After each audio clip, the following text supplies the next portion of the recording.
Well, Paul, that was a bit of a strange game to watch in some ways. What was your view of it? I thought we got battered, Tony. In all the games that we've played this year, this was the one that I can honestly say we didn't deserve anything from it. It's football, I suppose, that you can play really well for 4 or 5 games away and not get anything, and then you get battered here today, and we were battered, and get a point. So I think we're very fortunate, and Southport will consider themselves very unlucky not to have won this game by 4 or 5. Had to make some changes today with Eastman and Deacon suspended. What was the thought behind the starting lineup? It was difficult because Nicky hasn't trained all week. He was really struggling. We had 2 or 3 out there that just about passed fitness tests, and I don't know whether that had an influence. I don't know whether, again, the journey. We looked leggy today.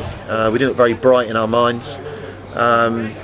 And when you look at the side that we played, it was straightforward replacements. It was Bradley Hudson Adoy in for Rory Deacon, and obviously Macca and Max Biamu. So from our perspective, short on numbers, short on options, if you like, and they get better on Tuesday. And substitutions, 2 substitutions at half time, so just gives a good idea of what you felt about the first half.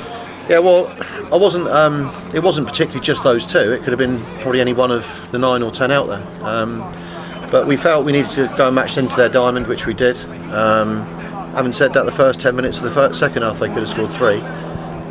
Just a poor day at the office for us with a decent away point on the end of it. And penalty situation must have been pulling your hair out when after we all say about Nicky Bailey not being there, and then he misses it, and captain responsibility in the end. Yeah, I mean, listen, at the end of the day,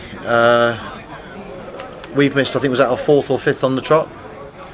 So when Nicky missed, I felt it was probably our only route back in the game at that point.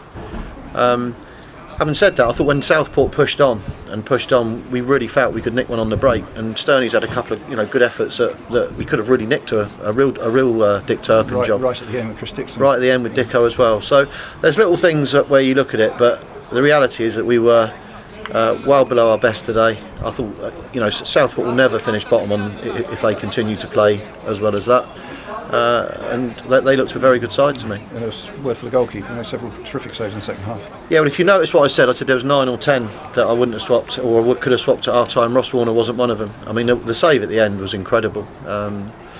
Schmeichel almost way spread himself with his legs, and he's kept us in it today, pure and simple. I've never seen us lose as many headers all over the pitch, but mainly from crosses coming in. And like I said, I like to be honest, and I think that the honest part of today is that we were very, very lucky not to get a hiding. Good to see Craig Dundas back in a Sutton shirt. Well, I said to him at half time, he's waited probably 10 years for this with us.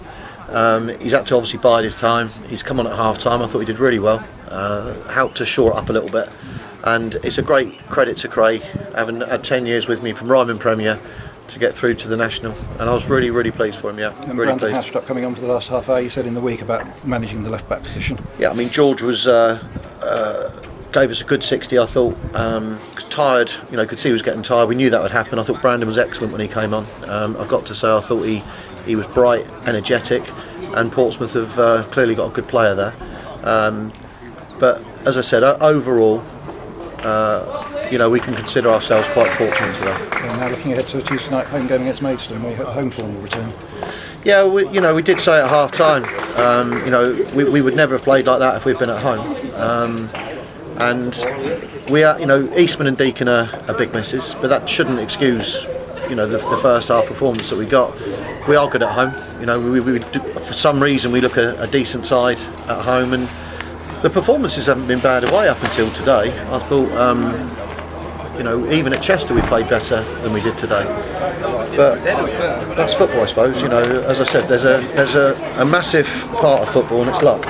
And today we had a lucky day. Point at the end of it. No. Before as well. We didn't deserve nil, let alone 1. So to get 1, I think we'll reflect on the way home that that's a good away point. But then. And sometimes you've also got to look at the 5 previous games where you feel that we should have won perhaps 3 or 4 of those 5. But a good way to end a losing streak away from home.